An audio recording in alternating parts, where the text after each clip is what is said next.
I'll be honest, man. I will be shocked if you don't become famous at some point. I mean, super famous. You've just got it. You're just one of those guys that, like, I knew it within 5 minutes of meeting you. This is a gun-toting, conservative, country-loving artist. This is not your typical starving artist. Sergio is different for sure. Yeah.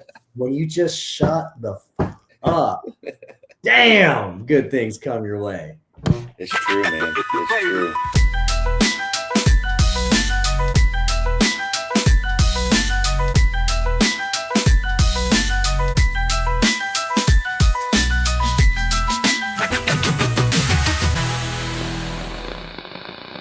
Trevor Steele, Through the Noise podcast, Business, Life, and Lies.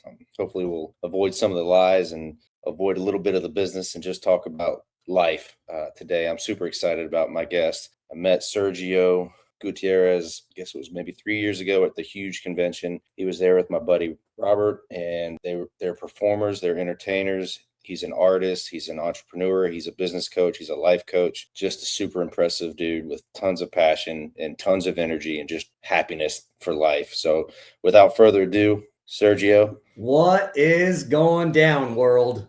What's going on, man? What's going on? This has been a long time coming. We've been talking about getting together for a couple of years now. Yes, sir. Yes, sir. And look at us making it happen. I'm jealous about the hat, though. I have a cowboy hat. We just didn't collaborate enough in advance. Well, I got one for you. Oh man, that is the right color. See, you're not appropriate right now. There you go. That's Trevor view right there. There you go. That's my POV. That's a POV. Great. That's great. So tell us, man. Tell us about what's going on in life and what you're working on these days, and then kind of maybe we'll go back to the beginning and tell your story and what you got. Sure. Yeah. What's going on in life? Well, there's some sirens outside. There's some shit going down. But other than that, man, I've been traveling quite a bit. It was 4 years ago. I'd written down in my planner, I travel, I play my music, I paint, and I make people happy. It was those 4 things. And dude, it just exploded once I wrote that down. So just got back from Idaho, gearing up for Yerington, Nevada. Yeah, just doing live paintings, live music, and cruising, baby. Cruising. Yeah. And sometimes on the same stage, right? Yeah, oftentimes. Yeah. Sure. Because nobody's doing it, man. It's a very unique performance. People have seen live music with a live painter on the side stage, or people have seen live music or just a live painter, but they've never seen one guy do both. Yeah, so for the listeners or the people watching this live, literally we mean this. He's an artist who paints in front of crowds, sometimes very large crowds. So maybe speak into that, some of the types of events you do and that kind of stuff, and what events do you like doing the most? Which ones do you hate doing? Yeah. Well, those are all good questions. I think to name a few big ones, I painted for the Padres for years. I do a lot of big golf charities. I've gone to the Masters. TaylorMade hired me last year. Yeah, dude. Painted some pros in front of the pros.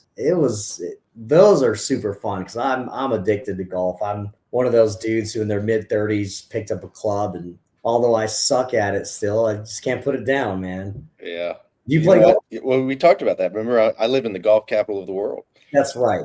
I'm in Myrtle, South Carolina. Well, south of Myrtle Beach. We don't claim it. Sorry for all my Myrtle Beach people. We're from Pawleys Island. We don't claim Myrtle Beach. Why not? Is it a bad thing? No, we're a small town, and Myrtle Beach is the closest big town. So it's probably pretty common for anybody that grew up in a small town. We grew up here in Pawleys, so we're proud of our arrogantly shabby little town. And it's kind of like people saying, like, I was in Vegas and Rob and I, we were at a business convention. Rob and I met a couple ladies and we're like, where are you from? They go, oh, San Diego. I'm like, what part? They go, Temecula. I'm like, Temecula's an hour away. You can't. Yeah, exactly. San Diego, come on. Yeah, no. We're an hour and 20 minutes north of Charleston and 30 minutes south of Myrtle Beach. So I often find myself saying that. South of Myrtle Beach, north of Charleston.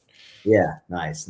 Never been out that way, but I would like to perform out there. So anybody, let's do it, man. I can get you into that night of 1,000 candles. We'll work on that. You can do some more. Yeah, that'd be huge productions and all kinds of stuff. Really cool. Right on. Let's do 10,000 candles. Let's 10x, maybe.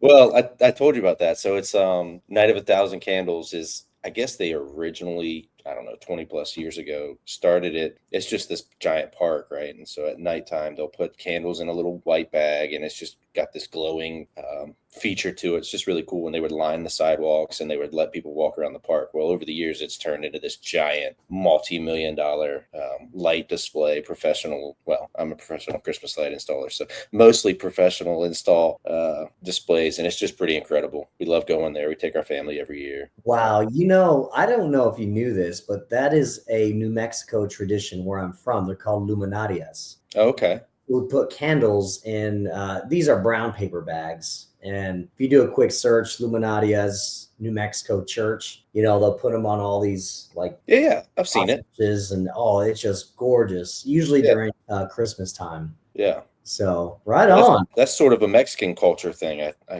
Yep. I mean, it's like Night of the Dead. That's a big. Right. Yeah. I don't know the whole history of luminarias. I'm just from New Mexico and grew up with that stuff. Yeah. What was it you said earlier that I'm not allowed to say because of my Irish, Scottish background? You said that I'm Mexican. It's the way you said it. Oh, well, I was trying to spell something. I was trying to, type something out. I was like, come on, look at Mexican. You said stupid Mexican. Yeah, that's a stupid Mexican. There you go.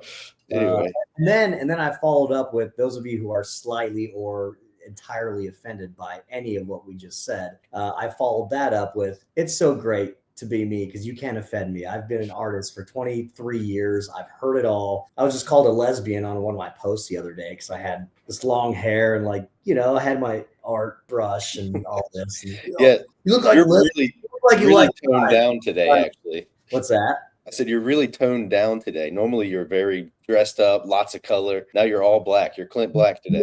It was so funny. I thought about that, but see, with this painting, I didn't want it to be too crazy, And yeah, I love it, dude. You're like a white Cam Newton with art. Who's Cam Newton?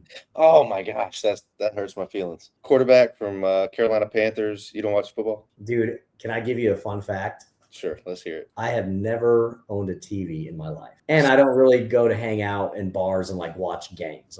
You don't own a TV? I never have. My home does not have a TV. That is wild. Never owned one. We could do the rest of the podcast on this topic alone. That's shocking. Do you know anybody else in the entire world that doesn't have a TV? Do I know? Yeah. I mean, I'm sure there are people, but I've never personally met anybody. He's so shocked, ladies and gentlemen. Look at that face. What do you do? Read books?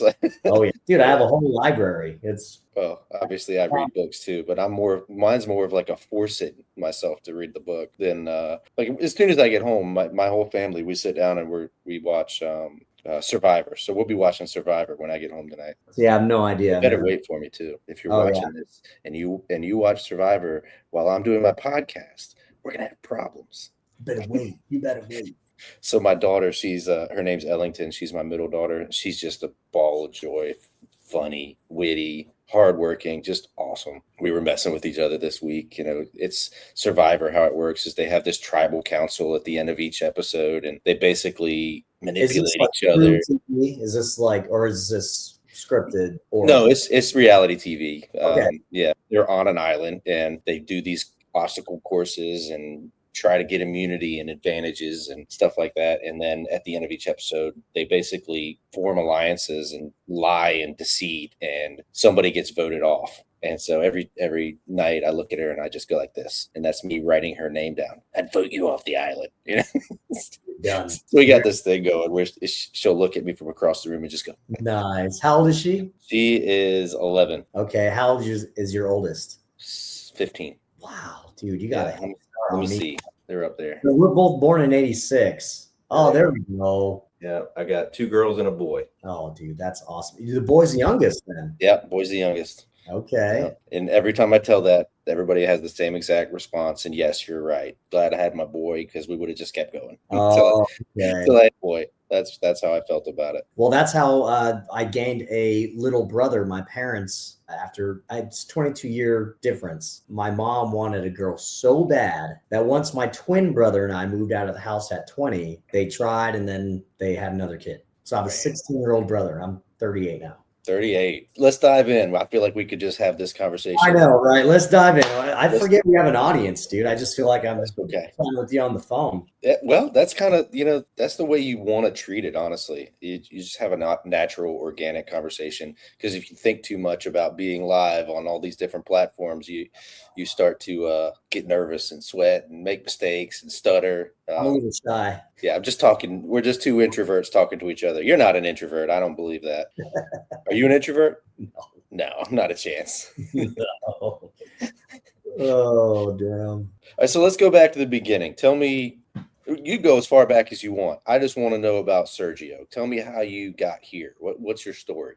Oh gosh, dude, where do I even begin? I mean, I guess the first thing I think about, my life began when I feel like it was when I moved out to California. Of course, I had a great freaking childhood. My parents were incredible parents and still are. They're still together after 40 plus years. So I feel super blessed, and we are blessed to have incredible parents who are great role models, especially after getting married. But I think moving to California at 20 years old with only $500 in your pocket and a dream, not to sound cheesy, and packing your 1994 Camaro with 5 guitars and just a duffel bag of clothes. I mean, dude, I learned so much so quick. I learned that LA is a complete dump. It's not what you see on the TV, everybody. Hollywood, all the glitz and glamour. Dude, walk Hollywood Boulevard for 1 minute, for one block, and you will want to walk the hell out. Anyway, so I moved there in 2007 when I was 20. Didn't like LA. I moved right on Sunset Boulevard in West Hollywood. Was there for about a month and then moved to San Diego. Bro, San Diego has been, it's been paradise, man. It's been paradise. Have you been here? I have not. I haven't been to the West Coast since I was probably 4 or 5 years old. So I don't. No That's way. not true. I've been to Washington. Oh, but it's not. Yeah, that's the Pacific Yeah, Northwest. not the same. Yeah, Jeremy Jennings. He says yes. I Yeah, think man. he's San He's Diego. from out that way. Oh, okay. Yeah, All Jeremy's my buddy. right on, right on. Yeah, so dude, I learned a lot. I mean, I don't want to bore you with every single detail, but I will tell you why I moved to San Diego. I knew in one split second. I had driven down from LA to San Diego, just kind of wanted to get out of the mess. And I remember going to the beach with my guitar, and it was like during sunset. It was like a movie scene. It's like during sunset, I'm feeling kind of lonely. I wasn't meeting real people in Los Angeles. So I just kind of walk on the beach with my 12-string guitar. And picture this, it's near the Oceanside Pier. And on one side of the pier is all these fire pits, probably 40, 50 yards from each other. And every single one of them was going. So I just stepped onto the beach, took 3 steps, and somebody from one of the fire pits, hey, man, come play us some music. Okay. Played a couple tunes. Hey, you want a beer? You want a hot dog? I'm like, this is cool, man. Yeah. Catching a little buzz. Again, I'm 20 years old. Then the next fire pit, hey, bro, come take a shot with us. Right.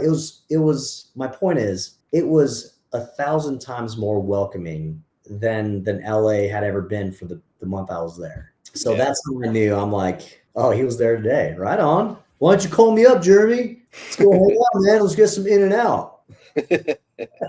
And then from there, bro, I just built life up. I met some guys, started a band, opened up for Kenny Chesney within the first year I was in California. What? Yeah, dude, at the Chula Vista. I don't know what amphitheater they call it now. It's always changing. But yeah, opened up for Kenny and played a bunch of these great shows, with a few different bands, and just continued that. Man, again, learned so much so quick. And then I picked up a paintbrush at 24, 4 years later, because I was broke as a joke, didn't have any money to take my girlfriend at the time out. So I bought some cheap paints and cheap canvas and kind of painted her. She had a tattoo right here of it was like a rose with like a music note. So I just painted that on a canvas, gave it to her, and dude, she just melted. And so I was like, okay, I'm going to become a painter now. You must have been pretty good, though. I mean, for the first painting, it was all right. It was all right. So for the listeners, his paintings are not all right. His paintings are incredible. Thanks, man. Truly incredible. And you have your own style. What would you say is your style, actually? Or you probably don't like that question, do you? No, it's not that I don't like the question. I get it asked all the time, but you got to realize I've never gone to school for music or for art. So when people are like, well, who's your inspiration? Who's your art? I'm like, I don't know, Picasso, bro. That's the only one I know. Van Gogh, right? I'm not well versed in styles. I'm not well versed in artist names or even art history, to be honest. I don't find that surprising at all. You don't even have a TV. You're just living life, dude, day by day. Honestly, I find it completely and totally inspirational. I'm an entrepreneur that's regimented, that has systems, that follows operations, that keeps everything very structured and has to have a plan, right? I Right, can't remember the last time I lived day to day, and when I go on vacations, that's the best part about the vacation to me right, is that I don't know what I'm going to do tomorrow. I may sleep in, I may wake up early and watch the sunrise and drink a cup of coffee, or I may go for a run, or I may be too hungover to even wake up. It's like right. the best part about vacation is having no structure. So would you say that's an accurate description of your life, no structure? Well, it was for a long time, but little do the listeners know, and even the closest people to me, dude, I wake up at 4:30 every morning. If you follow me on Instagram, Sergio's Art and Music, you'll see on my stories I post at 4:35, 4:45, Hmm. coffee and something inspirational. I wake up, I do my morning routine. After my morning routine, I delegate all the tasks to my assistant. After that, I hit the gym so I am actually very regimented these days. But yes, what you were explaining, the first 10 years of my career, dude, all I was worried about was to find the next 20 bucks for my next Jack Daniels bottle. The truth is I already knew the answer to that question. I kind of led you into that. I tricked you a little bit. I know Okay. you're regimented I because can't believe he knows. He knows. I know you're regimented because I follow you, dude. This is a gun-toting, conservative, country-loving artist. This is not your typical starving artist. Sergio is different for sure. I can be honest. When you meet, especially one as flamboyant, is that the right word? Flamboyant attitude about life and your way you dress. You can't tell today, but trust me, look him up. And to see somebody like that be a conservative, gun toting, just all American, you just don't expect that. No, no. And especially in California. Right. Yeah. You know what I mean? Fortunately, we live in San Diego. There's a lot of military bases around here. So, and we keep our circle pretty dang tight. But yeah, we're all gun toting, America loving patriots, and I'm not ashamed at all to say that and to let the world know. Yeah. And my part of the country, it would be the exact opposite. Like you would never want to go live on Facebook and admit to being, left leaning in any way, shape, or form. So Right. it's so funny to hear somebody say that because here it's like, of course I have an American flag up in my house. Of course I have a gun. Of course I protect my Right. family. Yeah. It's like it's so funny how different it is. No, and it's so funny, just like, oh man, we can have a whole conversation about that. I It's mean, okay. Do it. there's a guy who walked up to me in the gym, and full disclosure, I don't go around telling people that I have my CCW and I carry a gun and all this Right. stuff. That's why he fit in so good in San Diego. Nice. Thanks, Jeremy. You two are going to be friends. I can tell. Oh yeah, for sure. So again, I don't go around, saying that I carry a firearm with me, but some of my closest friends know that I do, which is Mhm. fine. There's this one older gentleman in the gym. He's left leaning, very left leaning. Or wait, is this right to your right or left? There you He, go. he's left leaning. Let's put it that way. Yeah. And he walks up to me and he goes, I can't cuss on this thing, can I? Yeah. Do what you want. Okay. And my dog's dreaming over there. I don't know if you can hear her. Is that just kicking? Yeah.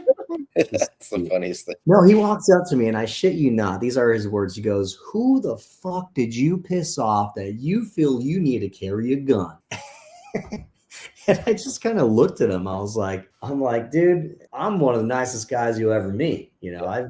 I wouldn't harm a fly. I don't do it because I'm scared. I don't do it because I pissed anybody off. I said, let me ask you a question. Somebody walks to that gym front door and starts blasting. What are you going to do? Call 911? Too late. You can try and run. I was like, and the dude's like, you know, late 70s. I'm like, what are you gonna do? Run away? Even if you're fit, you can't outrun a bullet, man. And anybody out there, oh, well, it doesn't happen in gyms. It just happened last month in Las Vegas. It happened in South Carolina yesterday. See, and you just never freaking know, man. You just don't know because those people in Vegas, those people, South Carolina in that gym were just doing their thing like every other day. And look what happened. Right. So I basically told him, like, what are you going to do? Call 911? I mean, yeah, I have one on me. And my father, and this is where I go with left-leaning people, because I have a lot of really good friends who are on the left, and we're not sitting there throwing rocks at each other because we have different values and mindsets. I mean, it's all good, man. We want to talk about it. Let's talk about it. Let's not scream at each other. It doesn't lead to anything. So you like guns in America. That's where you were. Yes. And actually, I'll say one more thing. I was on Instagram today, and it was literally like titled "Anti-Gun Liberal Shoots Gun for the First Time." And going into it, it was a little. And he's just smiling ear to ear. Yeah, going into it, well, I mean, I've never shot one, but I'm open to it, bro. She was blasting. It looked like a Desert Eagle, and she's like, "Oh, well, I'm excited, but kind of nervous for the shotgun." And then the next thing, just boom, she's like, "Oh," and she's like everybody, and it's everybody's ducking. Yeah, exactly. So point being, man, a gun is a gun is a gun. It's an object. I can rip apart this LaCroix can and stab somebody in the neck with it. I mean, anything's a weapon. Yeah. So let's go to your career. What was the moment that you realized, okay, this is an actual business, not just, a paycheck? Because you have turned it into a business, and it's impressive. Big time. Yeah, with music, it was pretty natural music. I just knew picking up a guitar at 15, not that I was trying to do it for the money. By the way, anybody out there picking up a guitar, think you're gonna make a lot of money, good luck. This is a dog eat dog industry. I'll tell you right now. It's crazy. So the music side of it, straightforward, right? But it was the art where I had to really study and find out, what is my art worth, right? Somebody who's done 3 paintings, I think it took me about 10 paintings until somebody was like, how much for that? I didn't know. I didn't email them back right away. I just researched a little bit, and I think my first painting went for like $200. And you probably were like, that's awesome. Oh, totally, dude. Are you kidding me? Because I had quit. I was a gemologist at the Gemological Institute of America in Carlsbad, and I was leaving that day job. I just felt like a number. It was great knowledge and a very unique job, because I was just working with diamonds all day, but I wasn't passionate about it. So I was still playing like 3 to 5 nights of music per week. And so once I sold my first painting and I painted it during the day before a gig, I'm like, whoa, okay, I can have my day job, which is still very creative, very fun, makes an impact, makes people happy. And then I can do my night job, rocking out. Yeah. So it started as a side hustle. Yep. Yeah. That's very cool, man. Talk about your commission pieces. Yeah. What do you want to know? I don't want to know how it works. That's just not something. I mean, I did commission a piece from you technically. So I guess I do know how it works. Rob did. Yeah. You and Rob did the deal. There you go. Yeah, dude. I get this question all the time. Where'd you get that printed? Nope, that's not a print. That's a painting. Yeah. That's a painting from my boy Sergio. That's right. It's on the screen, baby. It's on the screen.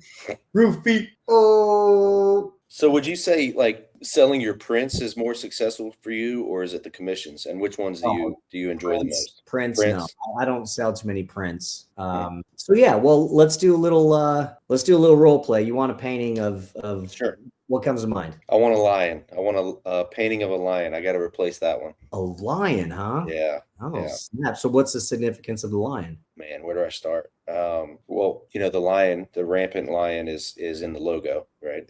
It's I'm a Steele. My last name is Steele. We're from Scotland. My father was the first Steele born in this country. So I am, we've been here less than 60 years. Wow. Which, because I'm a white Caucasian male, nobody ever thinks that. But as if you were an Asian or Mexican, even there, you could be second, third, fourth generation and Right. looked at differently. So that's a whole thing. That's another conversation. But yeah, my family hasn't been here very long, and and I've never been to Scotland. So it's like this thing that I connect with, like an identity that I don't know very well. It's like a side of myself that I don't really know very well. And also, I'm a believer in Jesus Christ, and to me, Amen. he's the ultimate lion, and he's the provider, he's the protector, and that's what a lion does. So to me, just the lion in general is such a sign of strength, and it just gives me energy. So if you could commission a piece for me, I'd love that. Yeah, yeah. Well, and basically the next step is it's like, so how do you envision this lion? Because an artist can paint the lion running through the jungle or just the lion's face. Is he snarling? Is he posed? I see him. Is he wearing a tuxedo? I see him as older. He has scars. He's Okay. been through it. He's confident, strong. I see it as a face. Big mane, lots of color, Okay. almost angry and content at the same time. Love it. Is that helping? Yes, yes, Yeah. totally. So All right. then what I would do there is, especially now with AI, dude, I can Oh render yeah. some really cool. How about that? Yeah. So what I do with the client from here on out is I go, okay, listen, I'm going to come up with 3 to 4 different renditions of what you just explained, and you tell me which one you like. So I'll go and do the work, and my style is I strike when the iron's hot, man. Mm-hmm. It's not out of desperation. It's not out of anything. It's like in business, I like to move, right? I don't like to keep things in my head like, oh, okay, yeah, I'll get to you next week. No, if I can, I will do things right then and there. So come up with 3 to 4 examples. I'll shoot it back to you. And then you go, that one, holy shit, that is perfect. I like everything about it. Or even if you wanted slight changes, right? Like, oh, I don't like the pink in the background. Let's change it to red or whatever. Mm-hmm. Slight changes. And then, well, I actually have a price sheet. So people don't think I'm just pulling, Right. prices out of my Smart. ass. That's smart. Yeah. So now it's like, okay, do you want black and white or do you want color? Oftentimes people are like, well, color, duh. That's kind of what makes this, especially with the lion painting. Are you kidding me? So then I have a price sheet, and then what I'll send the price sheet to the client. And while they're going over that price sheet, I will basically have my assistant take that picture and render it into a setting of a home or an office, right? And then I'll do the different sizes next to each other Oh. with that corresponds with that price sheet, right? So maybe a 16 by 20 full I mean, color. you're really turning it into a business. Like you're thinking like an entrepreneur. You're not just Oh, I love it. well, dude, and that's the only way that you can be a thriving artist, not a starving artist. Because here's what artists are really good at. Artists are really good at doing their paintings, doing a great job, but they're also really good at hiding what they do. If they don't think it's good enough, they're not going to put it out to the world, right? And in turn, people are just not going to catch on. You got to be top of mind. This is why I post every freaking day. Yep. I haven't missed a day, and I can't remember when. But when people think of music or art, I know a guy. I'm on the other side of the country, and I can honestly tell you, if I think about an artist or a guitarist or even a lead vocal, I think about you every time. Yeah, there It's you go. fantastic branding. Yeah, so that's just kind of what I keep in mind, and I'll teach younger artists. It's just like, dude, even if you're posting videos of you practicing like a riff and you fuck it up, dude, people will almost like that more than someone posting video of them flying across the neck doing a perfect job, or someone just painting the most beautiful sunset. Yeah. Right? Dude, I get we're so starved for authenticity in this world yes, right yes, now that it's the same thing with me, right? I produce a lot of content. I do the podcast. I do stuff like that. It's never the hoorah, hike up your boots and, get to work. That's never what gets people's attention. It's when I look at the camera and I tell them the truth. This is hard. I'm not great at it. I'm learning every day and I'm as struggling. he said. And honestly, 50% of the time I'm miserable. The other 50% of the time I have no idea what I'm doing. So as soon as you start getting authentic and tell people the truth, that's when they go, I think I like that guy. Yes, yes.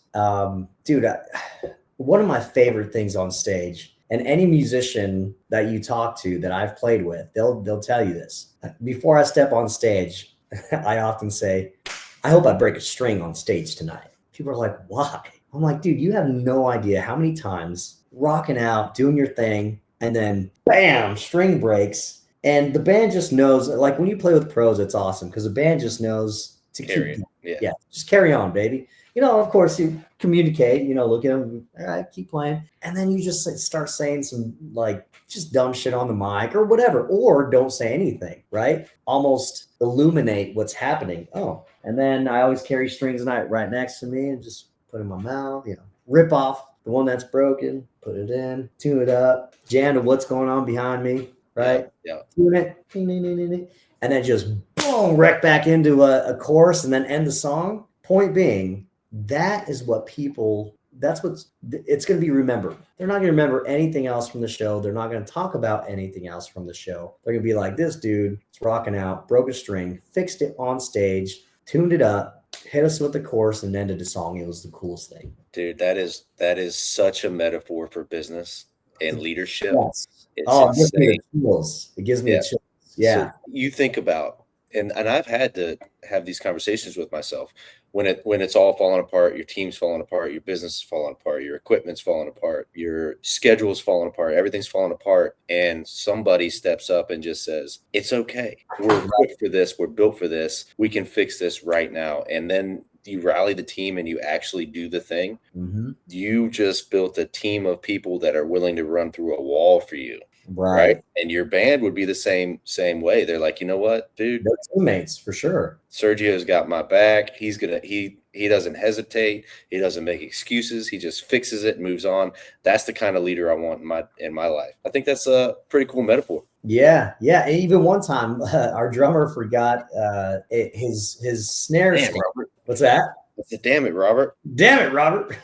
He forgot his snare stand. So I had tape in my bag, some gaff tape. We taped a damn drum around his waist, and he played the whole gig just with the drum taped to his waist. And we just made it happen. Yeah, and you have a story now, right? So exactly. It's how are you going to take bad news and bad scenarios and bad luck and turn it into something. That's what life's about, man. And I think you've got that figured out. Let's dive into that a little bit, because it seems like every time I encounter you or talk to you or see you doing something on social media, it's like just pure passion. Surely in some point in your life, it hasn't always been easy. No, it's never easy, dude. It's never easy. But I'm not wearing my necklace today, but I have a necklace. You've heard the term memento mori. Nope. Okay, so in Latin, I believe it's Latin, it's basically remember your death. Not to sound morbid, but dude, I think people just fucking live lives like they're gonna live forever. We've heard that a million times, but people don't get it, dude. People don't get it. Like, I can die tomorrow. You can die tomorrow. Like we think we have time, and even if we live till we're 90, every 90-year-old person is sitting there going, where did life go? Yeah. Right. And then have all these regrets. And dude, I just promised myself and my wife and my family, that ain't going to be me. That ain't going to be us. Was that a moment for you, a situation, or is that just a lifelong decision? That's a good question. I think it was several moments, because as you get older, and we're getting to that age, we're reaching 40, to where people are dying, right? Whether it's our grandmother, whether it was our college buddy, whether it's, people, I think, at least for me, around 20 years old to now I'm almost 39, it's like, holy shit, dude, that person died young, or that person just had a kid and passed away. Like, you just don't know. So I think, to answer your question, I think it's just with each death in my life, you just start to realize, if you're smart, you start to realize you ain't got forever. Yeah, I get that. We're getting morbid on the podcast here. No, it's okay, dude. I think this needs to be talked about a lot more, honestly.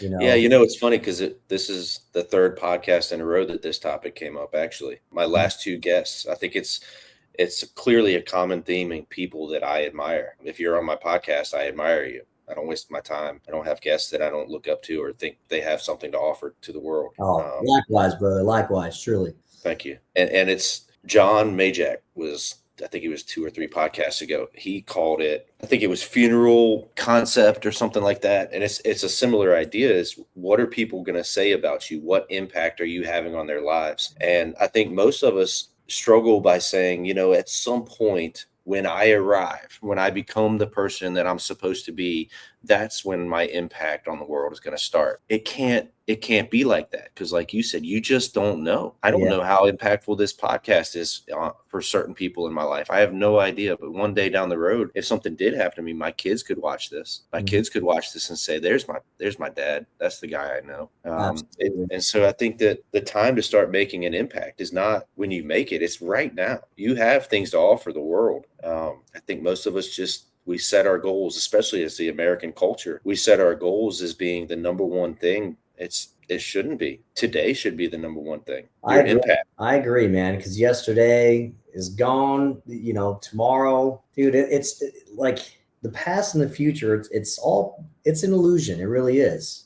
But that's the blessing of it, man. Because I like to remind people, especially some of my coaching clients, that if you were to know what was going to happen tomorrow and the next day and the next day and the next day, that would not make you happy. As much as you think it will not. Because we humans need certainty, but we also need uncertainty. And I learned that from Tony Robbins. Yeah.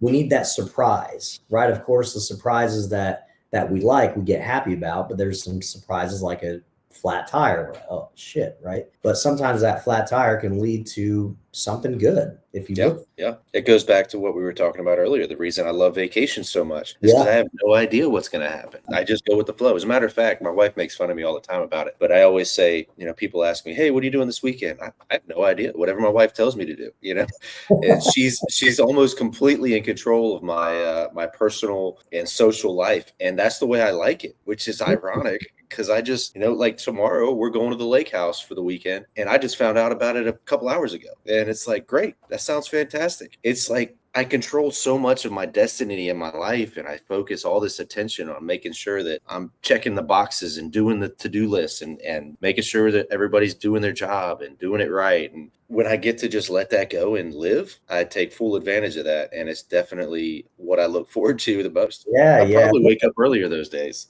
Yeah. Well, and you obviously trust your wife enough to know that she's gonna do some good stuff, right? Well, obviously, if I didn't, I would have had to step in. But yeah. Right.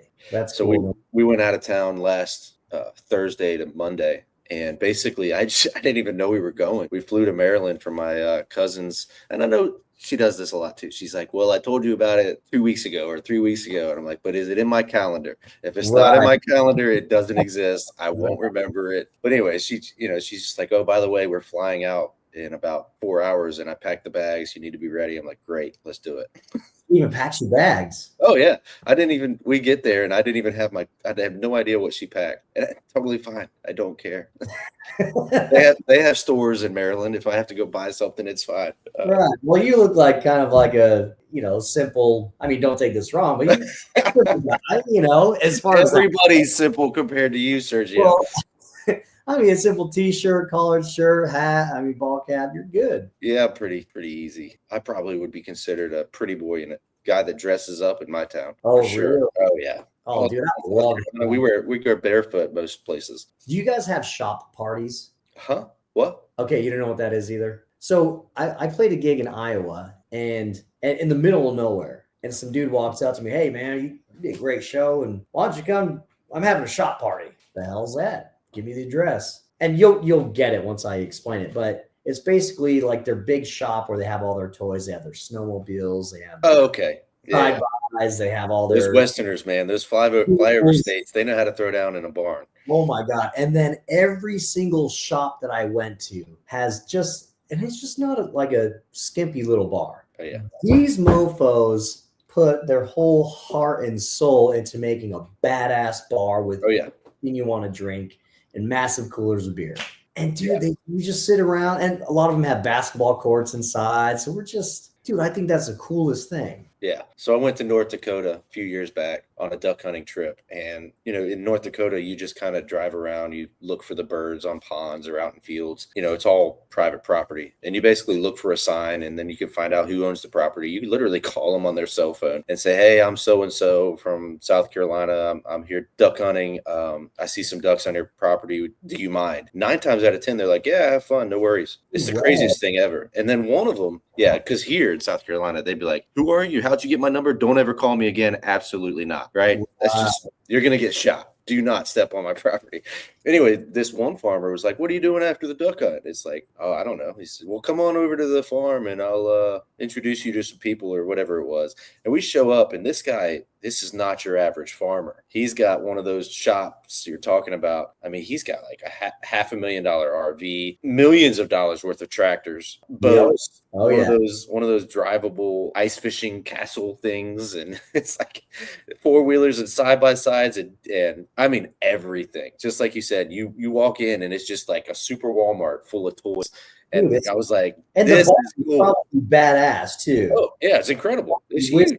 And beer. I mean, He's got a full apartment and an office and a shop and a kitchen and a bar. I mean, he had everything. And he explained it this way. He said, well, I think he said 2/3 of the year we do absolutely nothing. So, and they're stuck inside because the weather's miserable. So, I mean, I guess I get it. yeah. You can have that. Oh, you can have that part. And that's fun. Maybe someday. I mean, I live in San Diego, California. A lot of people ask, do you surf? And I don't do any of that. I personally just love being by the ocean. Yeah. I love where it's warm. I can golf every day of the year if I wanted to. But someday, I'll probably get a place, and my wife's from Idaho, so ideally we'd move there. But dude, I'm just so busy here in San Diego. It's like if I can find a way, and it'll happen. I'm still building, but where I can make some sort of more of like a passive income, more of a online, speaking of like my website presence and sales. Like I don't really do that. A lot of my stuff is through performances. They see me up on stage, slapping some paint, and wow, can you paint me this? That's how I get a lot of my commissions. I'll be honest, man. I will be shocked if you don't become famous at some point. I mean, super famous. You just got it. You're just one of those guys that, like, I knew it within 5 minutes of meeting you at the bar at the huge conference in Nashville. I was like, man, this guy's just, and I knew absolutely nothing about you except I saw you painting that picture in the main conference room. Oh, yeah. Yeah, I painted a couple,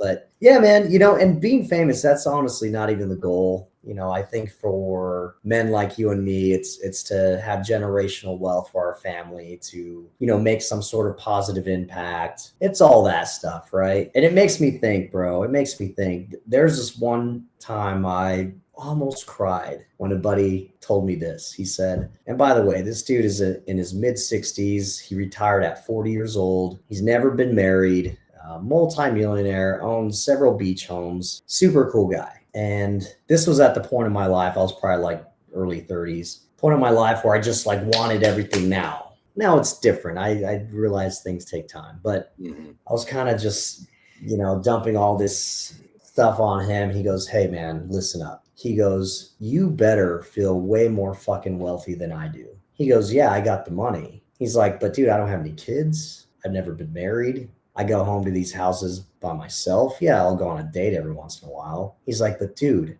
you get to create. You get to play your guitar. You get to travel and do your thing and share your time, talent, and treasure with everybody. He's like, dude, that is wealth. That is wealth. And dude, I almost cried, man, because he's right. He's right. Not everybody gets to do those things. Yeah. Not everybody gets to do those things. But with that, for people who don't know how to give back, because that's what it's all about too, man. We're all here to help each other home. That's what I say, right? Dude, everybody can give a little bit of time. Everybody has some sort of talent that they can give. Even if you don't have the treasure aspect of it, you can still buy somebody a $3, $4 coffee. Yeah. And it's just going to make a ripple effect. And if everybody did that once a day in this world would be way different. Yeah. Another thing a past guest said to me, actually it was John Majak. He said one of his daily disciplines is to encourage at least one person a day. Love that. And it could be the smallest little thing. I've implemented that once a day. It's mandatory because, you get so stuck in your own routine and the things you have to accomplish that day. And you don't realize how much of an impact just one text message saying, hey man, haven't seen you in a while, just checking in, miss your smile, whatever, let's get a drink. And it's the stupidest little text sometimes. It's like, hey man, I really needed that today. I appreciate you, dude. Yeah. You just never know. I think you're right. You might feel like you don't have much to offer, but this Like world's simpler than we make it.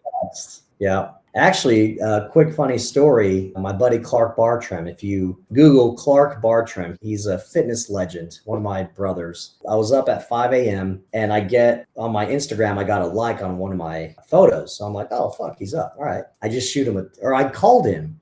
Yo, Clark. He's like, hey, man, what's up? I said, just want to call and say I love you, brother. Just want to wish you a good day. God bless you. You know, you mean a lot to me. And he's like, fuck. He's like, dude, you have no idea how much I needed that. He's like, this past week, I just been in this dark cloud, right? And I was like, oh, well, all right. Well, I love you, man. If you need anything. And I said, are mornings magical? And he goes, that's it. That's the name of my book. I go, you have a book called Morning Miracle? He's like, I will. And dude, he hung up the phone, went to Starbucks, wrote it in 3 days, and it's on my shelf. Stop.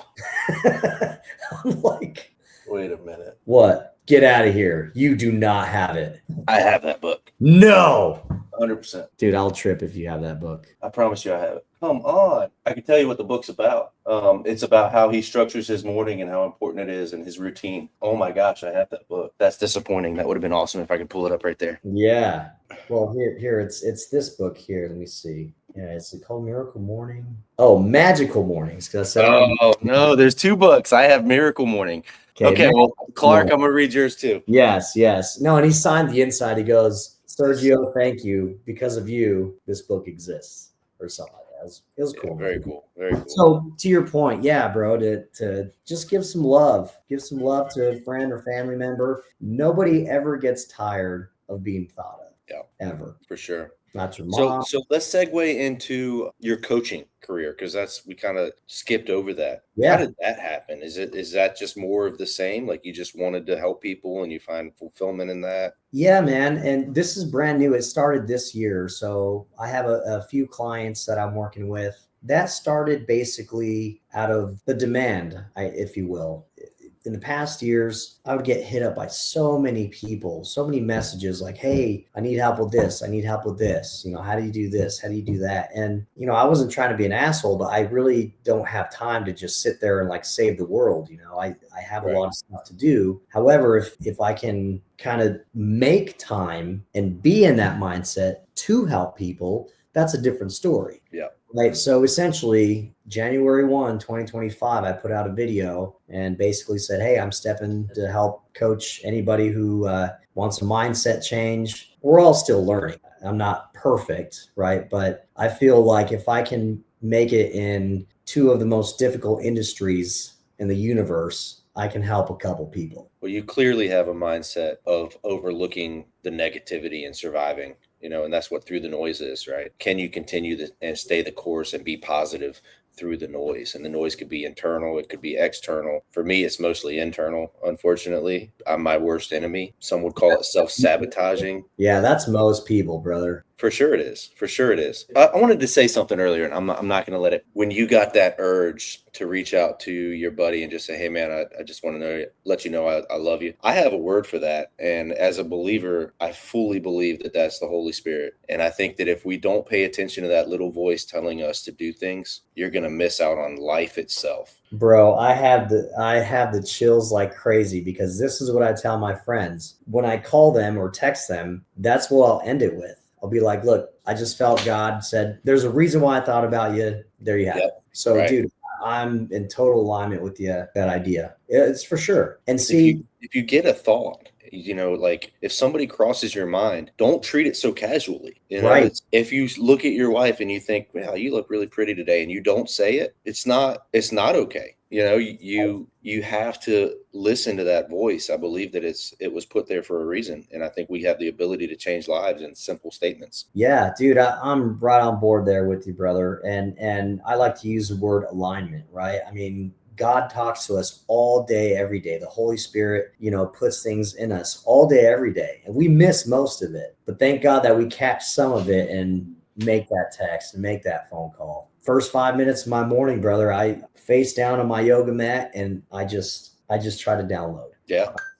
And I said, God, I'm listening. I think too many people get on their knees and pray, pray, pray, pray, blah, blah, blah, Most blah. people upload. Through the damn noise, man. Most people are uploading. They need to be downloading. Bro, when you just shut the fuck up, damn, good things come your way. It's true, man. It's true. But I want to make sure that we understand your coaching, what it looks like, and if there's any potential for you taking on new clients. If anybody's watching this and they're like, man, I really like this guy's outlook. How can we get in touch? What's that look like? Yeah, absolutely. So I actually have a full-blown website. I have a full-blown Instagram. So I decided to call it Captain Massive Action, meaning, look, find out a way how to be a captain of your life, right? Set your sail, man. Where do you want to go? Become that captain of your life. And then once you have that idea, then take massive action on the systems. You're a systems guy. Number one, you can't hit a goal you don't have, right? You can't hit a target you don't have. I mean, if you don't identify it, you're people just want so many shooting things in life, but what are your goals? How do you get there? Right. So captainmassiveaction.com is the website. Same with the Instagram, Captain Massive Action. And again, become the captain of your life, take massive action, and you can't go wrong because God will bless movement. He doesn't bless emotion. Too many people are too emotional. No, motion. He will open doors. He'll split waters for you. But I love that. You have to do the work, man. You have to move first. Yeah, we were having a conversation earlier with a buddy. He was talking about a pivot he made in his life where he went from, basically running a business that he didn't have any joy or passion in, and then eventually he gave that up and went all in on the thing that he enjoys. Yes. And I think he was putting too much focus on finding that thing that you enjoy. I think that the best thing we can do, especially if you're a young person in your early 20s, is just do something. Stop thinking about it. Stop planning. Stop doing research. Stop reading books. Just start. Well, Doesn't dude, matter what it is. You're going to make pivots. Be willing to make changes in real time. You're going to save a bunch of time and you're going to learn a lot. And, if you're a believer, then that path you're on, there's going to be things you can pick up because God put you there for a reason. So I think you just got to start. You got to start, man. You're going to fail fast, learn, and just keep going, man. In fact, on my website, captainmassiveaction.com, there's an actual intake sheet. So people fill out the intake sheet. I kind of figure out where they're caught up in life. I try to apply that to my life and see how I can help them. And if I can't help them with a certain thing, I'll be honest, but let's be honest, everything is basically mindset. I agree. Right. I'll give you I know we got to settle up soon, but two very quick stories of people that I've helped. And like you said, we get in our own way so much, right? My friend says, "Oh, I want to become a nurse." I'm like, "Okay, what's stopping you?" Well, just the application. I'm like, let's get online. We got online. I'm like, there's the application. Fill it out. What's next? Yeah. What's next? Exactly. Oh, okay. Well, that was easy. Okay. Now we wait. Right. And fast forward, she's been a nurse for the past few years now. Yeah. Right. And it's just like, just do it. Just do the thing. And right. But it goes back to the whole, acting on the impulse. I believe that was given to you. That idea, that thought, that's yours. That's your vision. That's your dream. You have to protect it and you have to pursue it. If you don't do that, I believe it's a sin. Honestly, I believe you're not living into what you were called to do. And the second you start doing that, there's a reason doors open. Exactly. There's also a reason doors close. And when doors close, you either need to praise God or you need to wake up and figure out, why weren't you listening? Dude, that's been the case in my life. You can think and grow rich and you can think and go broke. That's right. That's it. And the second story, another friend, "Oh, well, I hate my job. I wish I could work with horses." I'm like, "Okay, let's find a farm. Let's go clean some shit." Everybody's going to want to help an hand clean shit. That's right. And dude, she made the call. They gladly invited her and she worked on the farm for a couple of days. She got hired. Now she trains horses. It's like, dude, sometimes you just gotta just tell yourself, shut the fuck up and just step into the direction. Have you ever noticed that when you're going through something, you're having a hard time making a decision, or you find yourself repeating mistakes? Maybe it's the same. same stupid mistake you make every time. If you really remove yourself from that situation and say, what's the thing I need to do to fix this? You know the answer. Dude, yes. You know the answer. It's there. It's inside of you. You want to lose weight and you're not doing it. You know why. Right. You What's want better, donut or chicken salad? to exactly. Okay. It's not complicated. We just don't listen to ourselves. A Coca-Cola or a water? Yeah. We've lost the ability to listen to ourselves. So we end up going to a coach and saying, and what does the coach say? The coach says, you know what to do. You're just not doing it. Right. Well, And obviously there's more to it than that, but accountability is huge, right? I mean, the gap between what people want and their goals is that a lot of it's accountability. So I yes. believe that's why people have coaches, because I will tell you, yeah, dude, you know what you need to do. So bam, let's focus on these two. If you can't do these two things by next week's call, you don't want it bad enough. But You know it, I know it. But a great coach will teach you how to listen to the right side of who you are and to live into that. A great coach will walk you through the gifts and the skill sets that you already have, point that out to you, teach you how to use it. Yep. Love it, man. So captainmassiveaction.com, any of you listeners, fill in the intake sheet, no pressure. We can get on a 15-minute call, no pressure.